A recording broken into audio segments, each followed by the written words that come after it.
Sebelum lanjut ke ceritanya, subscribe terlebih dahulu biar tidak ketinggalan episode selanjutnya. Yuk digas! Melanjutkan dari cerita sebelumnya, dengan keamanan penuh tubuh Xiaoyan melengkung saat menginjakkan satu kaki di udara dan tiba-tiba meroket ke arah Raja Edo Tensei. Sosok Raja Edo Tensei mengangkat kepalanya bahwa di atasnya sudah ada Xiaoyan dengan nyala api tak berwujud. Semua orang tampak tercengang termasuk Zhen Zhongfu dan yang lainnya.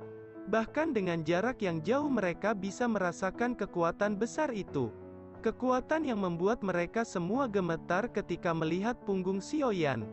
Hanya dengan pemikiran Angry Buddha Lotus Flame sudah berada di genggaman Xiaoyan. Itu dihantamkan ke dada Raja Edo Tensei dengan kecepatan yang tidak bisa dihindari. Bahkan sebelum Angry Buddha Lotus Flame menempel sosok Xiaoyan sudah berteleportasi ke kejauhan saat penguasa Suan muncul. Itu membesar dalam prosesnya dan mengayunkan penguasa Suan raksasa secara bersamaan dengan serangan Angry Buddha Lotus Flame. Dua serangan cepat ini mungkin di benua Dodi hanya Xiaoyan yang bisa melakukannya. Bahkan semua orang tidak menyadari bahwa Xiaoyan memiliki kendali atas ruang benua ini. Tentu saja dia teleportasi dengan waktu sesingkat atas dasar ruang hampa yang dia buka. Ketika kedua serangan Xiaoyan meletus, energi yang kuat membuat ruang di sekeliling bergetar hebat.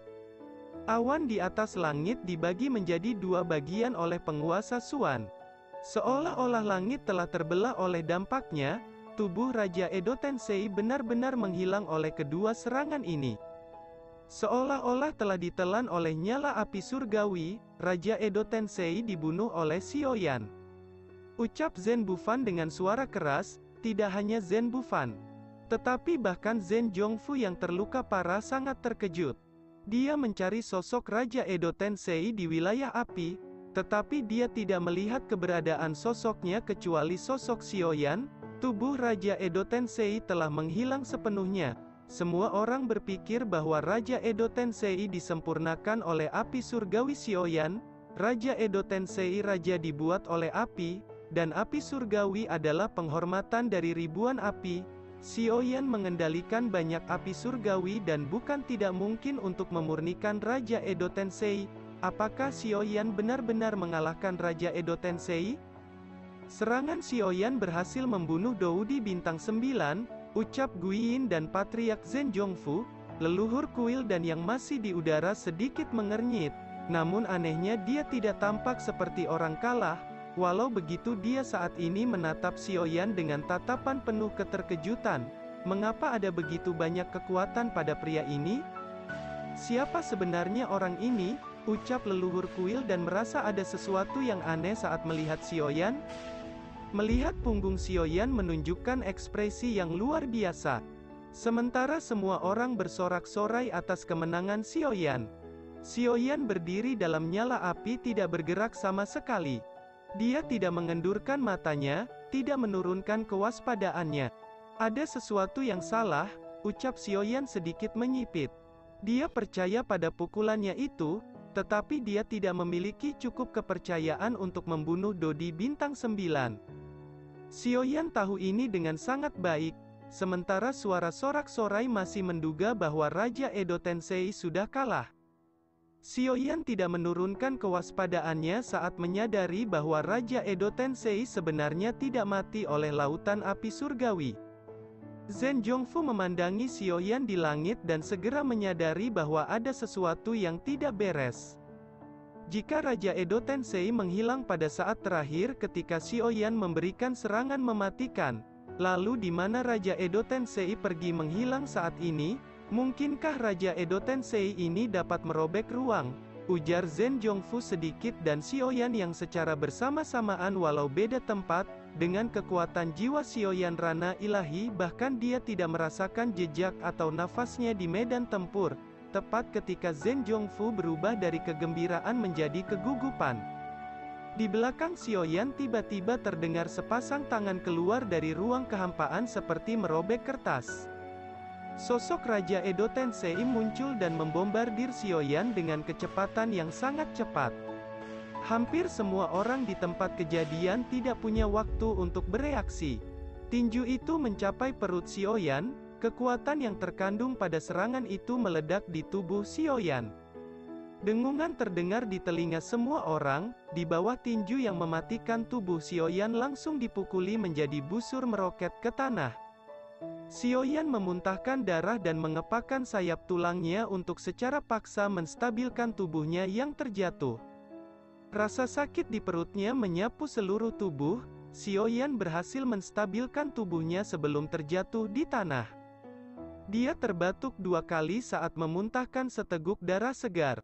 Sorak-sorai kerumunan berhenti secara tiba-tiba, dan jeritan menyebut nama Xiaoyan terdengar pada waktu yang hampir bersamaan. Benar seperti yang diduga, dia telah merobek ruang dengan tangan kosong ketika menghadapi serangan saya terakhir kalinya. Ucap Xiaoyan segera mengeluarkan pil dan memasukkannya ke dalam mulutnya.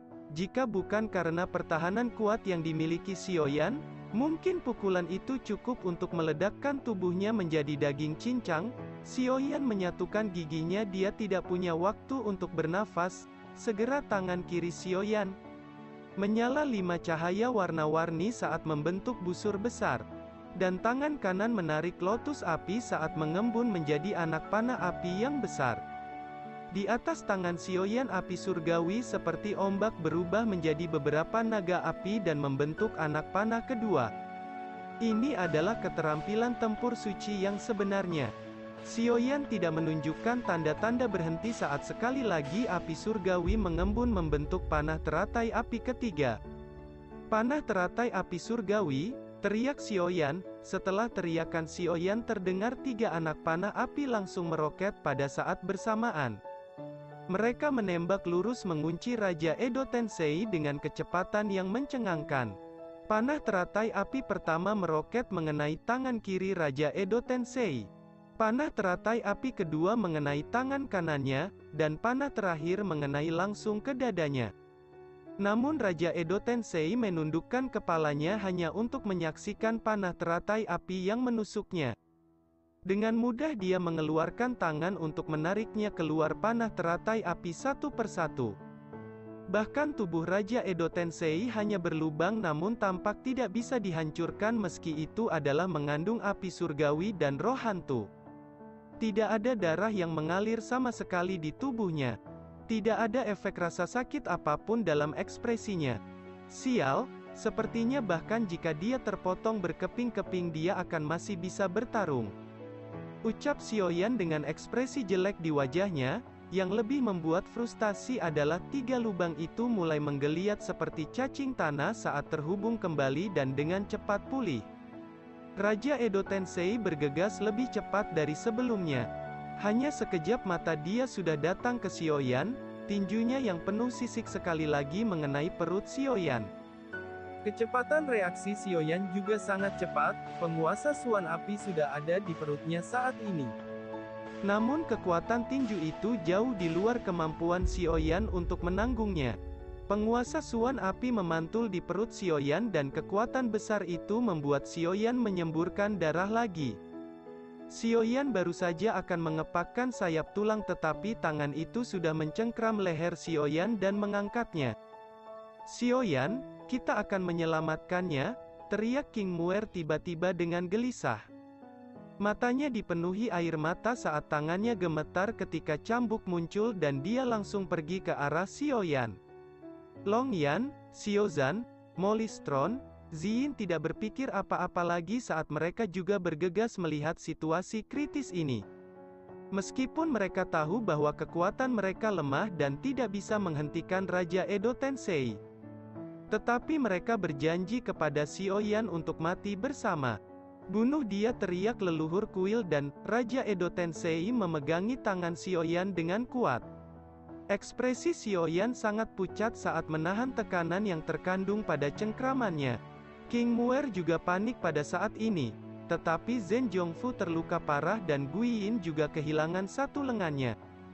Tepat ketika semua orang begitu tegang saat melihat Xiaoyan diambang kematian, tiba-tiba sebuah suara mendominasi terdengar, "Kendurkan tanganmu atau kamu akan mati."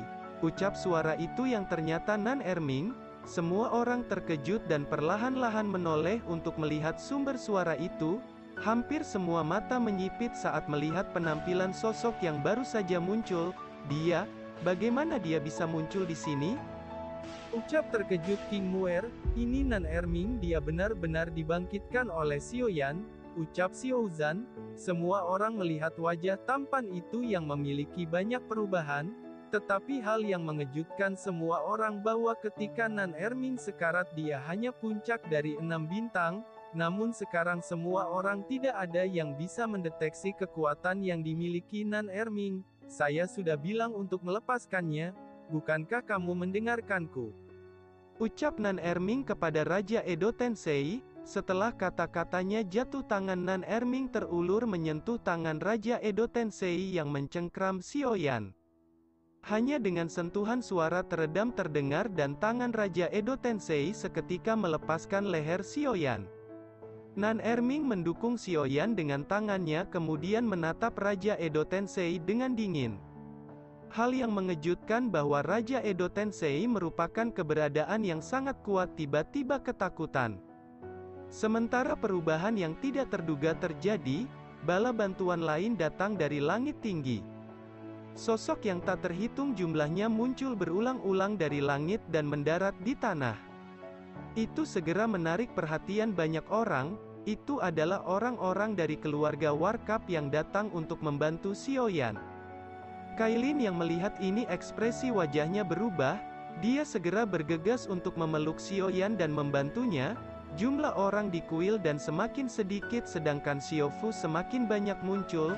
Hampir semua kekuatan utama dari benua telah tiba. Seolah-olah medan perang ini akan menjadi sejarah yang mendalam. Nan Erming berdiri maju ke arah Raja Edo Tensei setelah Xiaoyan diamankan oleh Kailin. Brengsek. Ini sebenarnya dari keluarga naga saya. Siapa yang berani menggunakan darah klan naga saya untuk dijadikan boneka?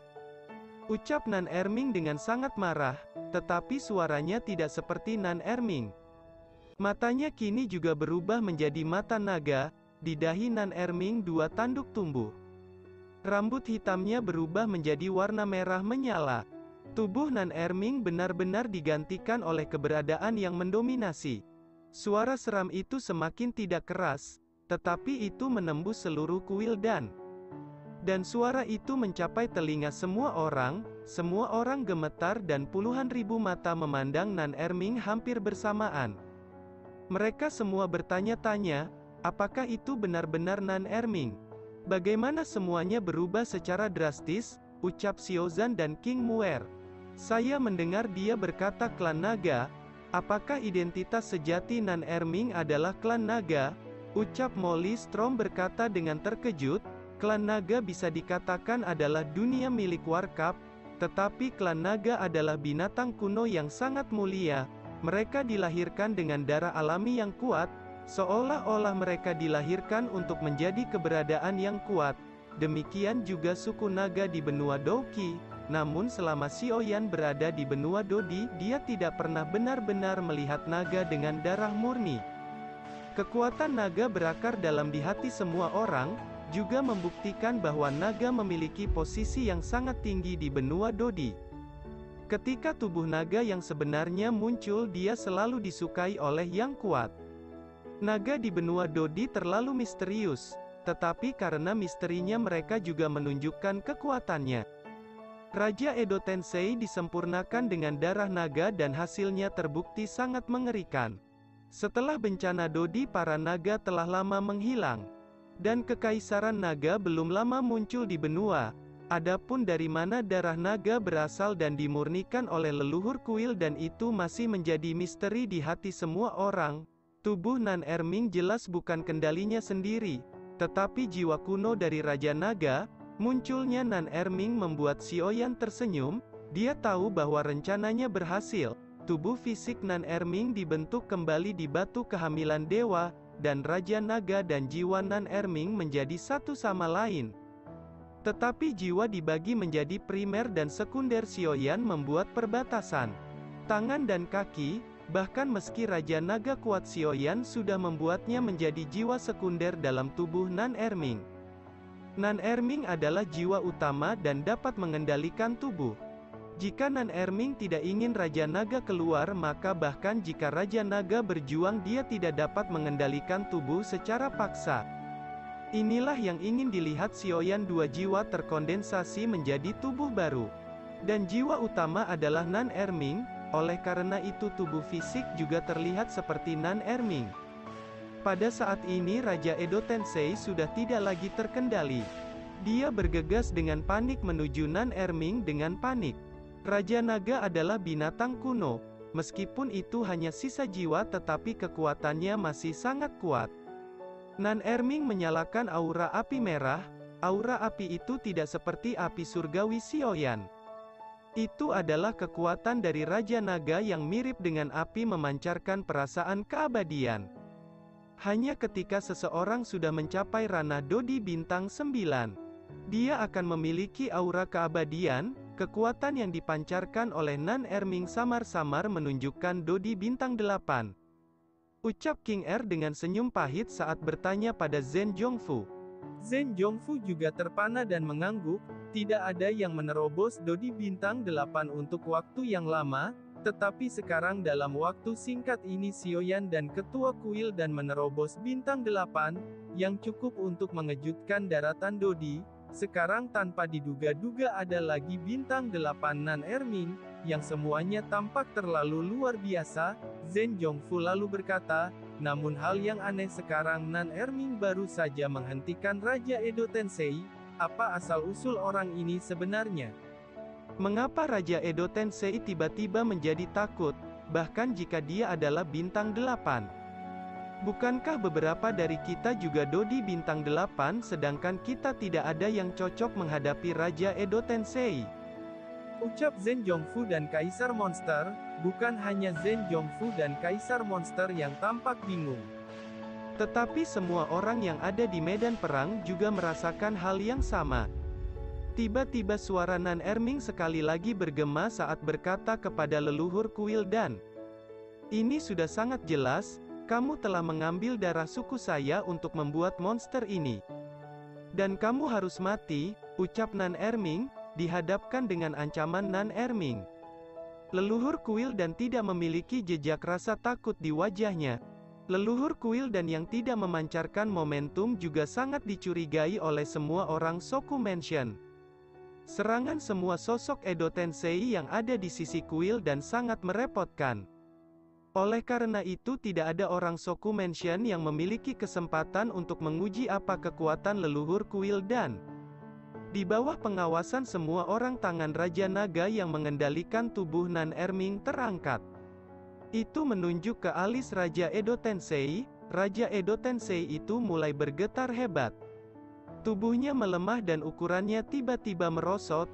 Tiba-tiba darah emas keluar dari alisnya dan mendarat di tangan Raja Naga. Darah emas ini adalah esensi darah Raja Edo Tensei yang ditanamkan oleh leluhur kuil dan hanya pada saat esensi darah emas dikeluarkan semua gerakan Raja Edo Tensei terhenti tiba-tiba.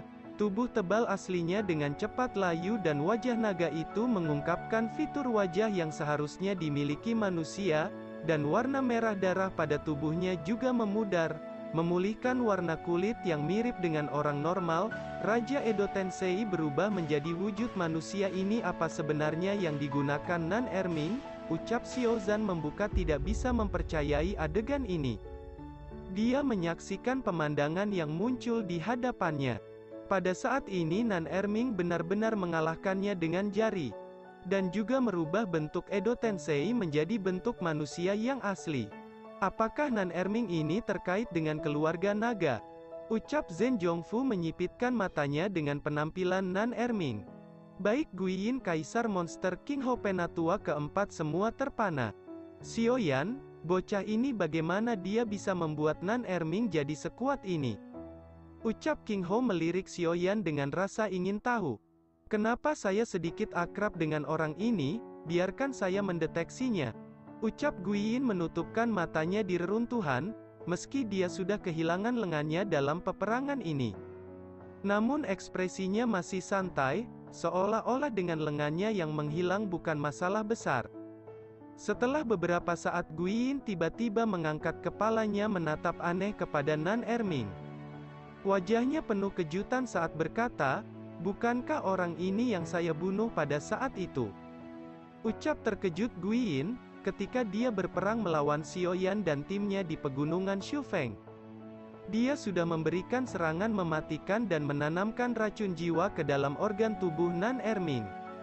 Bahkan jika dia bisa bertahan dengan kekuatannya, itu hanya seorang pria yang akan cacat dan tidak bisa berkultivasi. Bagaimana sekarang dia bisa menjadi begitu kuat sekaligus? Guiyin yang tampak sangat terkejut setelah mengingat wajah Nan Erming yang dia kenal. Wajah orang yang sudah dia bikin sekarat sebenarnya muncul di depannya hidup-hidup. Pada saat itu Nan Erming hanya puncak bintang 6 yang terkena racun jiwa. Bukan hanya dia gagal mati, tetapi kekuatannya justru meningkat besar. Hal yang membuat Guiyin curiga bahwa racunnya bahkan bisa dihilangkan. Guiyin melihat dengan seksama, dia melihat penampilan Nan Erming pada saat ini.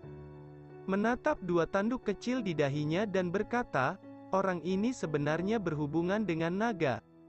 Ucap Guiyin, status naga tampaknya abnormal tinggi di daratan Dodi.